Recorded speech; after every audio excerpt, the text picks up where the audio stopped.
Hey everyone, and welcome back to another video. And in this video, I'm going to show you how to add a budget to the Rocket Money app. Now, this video is going to be particularly useful for individuals. Let's say that you want to go ahead and set a budget. How do you actually go ahead about doing so? Now, this video is going to be short, sweet, and simple, guys. There's not going to be a lot of steps involved. So in order to do this, what you're first going to do is log onto the Rocket Money app. Next, you're going to scroll all the way down to you see this section called budget. So right now we're in October and I'm under the dashboard menu.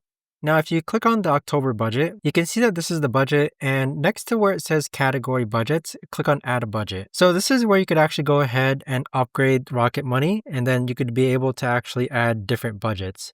But as you can see, these are some default budgets that I've actually added in myself from quite some time ago, and there you have it. But that right there, guys, is the best and easiest way that I know of to actually go ahead and add a budget to the Rocket Money app. If you guys know of a better or easier way to actually do this, let me know in the comments down below.